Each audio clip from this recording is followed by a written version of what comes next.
पिता, शरीर का पति, शरीर के जो रिश्ते होंगे वो शरीर के भाव से चलेंगे, लेकिन शिव से जो रिश्ता होगा, महादेव से जो रिश्ता होगा, वह मन के भाव से चलने का रास्ता होगा।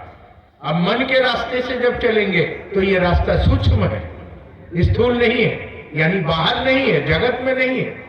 ईर्ष्या, क्रोध, लोभ, अहंकार, कोई कह रहा है हटाइए उस कचरा को अपने मन से, नहीं तो मन महादेव की ओर नहीं जा पाएगा। सूक्ष्म रूप से शिव की ओर जाने के लिए मन के तल पर लगे जगत के विकारों से मुक्ति पाना होगा, और इसी के लिए कहा गया दया मांगो महादेव से। दया इसलिए नहीं मांगो कि बेटा हो जाए, कि मेहरारू हो जाए, कि घर हो जाए, कि पैसा हो जाए, सुंदर मेहरारू से ब्याह करवा दीजिए महादेव, दया कर दीजिए, कि हमको सुंदर घर बनवा दीजिए, दया कर दीजिए। इसके लिए दया नहीं है। आप बड़ी बढ़िया से इस बात को समझ लीजिए कि दया है किसके लिए। जैसे व्यक्ति मानसिक चेतना पर शिव की ओर बढ़ता है तो जगत के आकर्षण उसको अपनी ओर खींचते हैं। इसीलिए आप महादेव को प्रणाम करने बैठते होंगे तो मन भाग जाता होगा। माला लेके बैठिएगा नमः शिवाय करने, मन भाग जाएगा जगत में।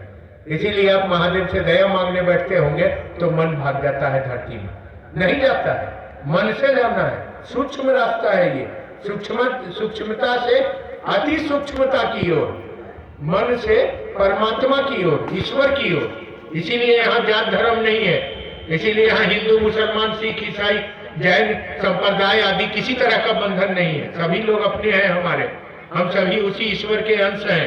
ईश्वर अल्लाह तेरे नाम सबको सन्मति दे भगवान।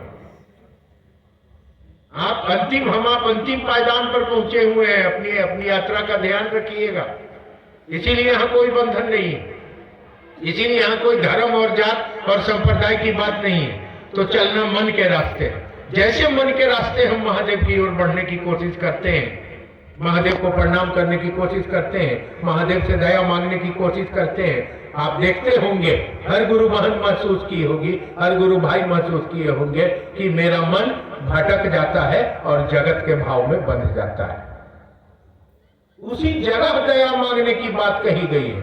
उसी समय मैंने सिचुएशन जैसा हुआ है, एकदम मोड़ पर खड़ा हुईएगा तब न दया।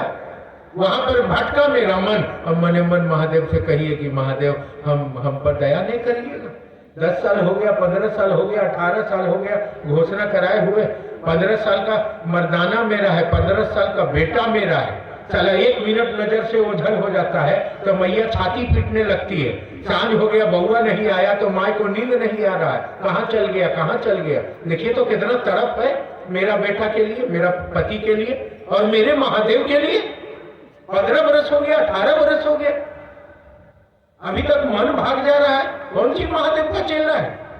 बोली में बोल रहे हैं कि शिव मेरे गुरु है, कंगन बांध के बोल रहे हैं कि महादेव का चेला है।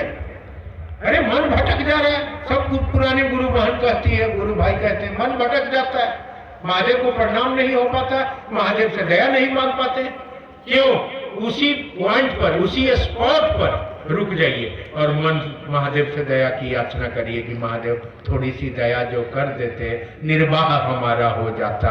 महादेव तुम्हारे चरणों का जब हमको सहारा हो जाता, आंखों से आंसू बह जाएगी।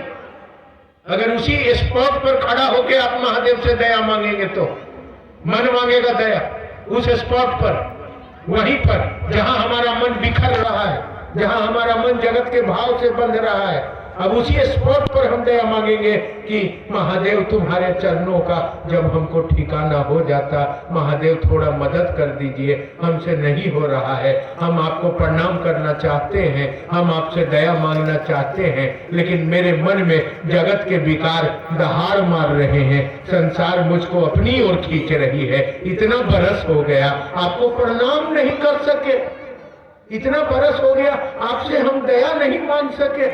इतना पापी है हम, इतना कुकर्मी है हम, इतना निरह है हम, हमसे नहीं हो रहा है और इस भाव में आंखों से 2 बूंद आंसू गिर जाए और दिल महादेव से गिड़गिड़ा के दया का भीख मांगे।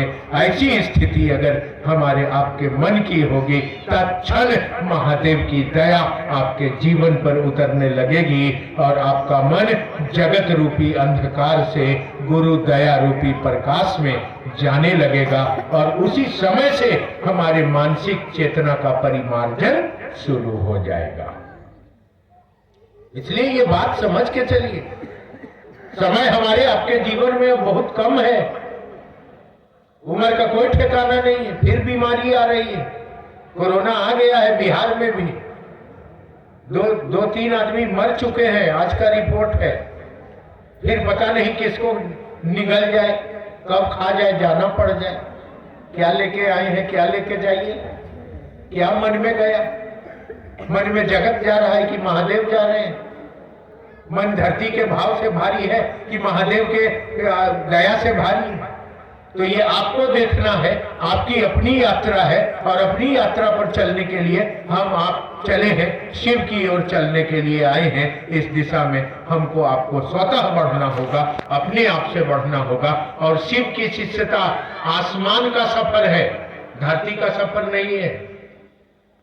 ये जो धरती में हम लोग लगे हुए हैं ना, इसको गिराओ, उसको हटाओ, इसको बनाओ। अभी बहुत सारा हमारा गुरु बहन और गुरु भाई सब महादेव दिखला देते हैं। उन लोग कहते रहते हैं कि नहीं भैया हम लोग ठीके हैं, हम लोग ठीके हैं। और आज गए कहाँ हैं? विरोध में शिव चर्चा करने गए हैं, वहां बापू सभागार पट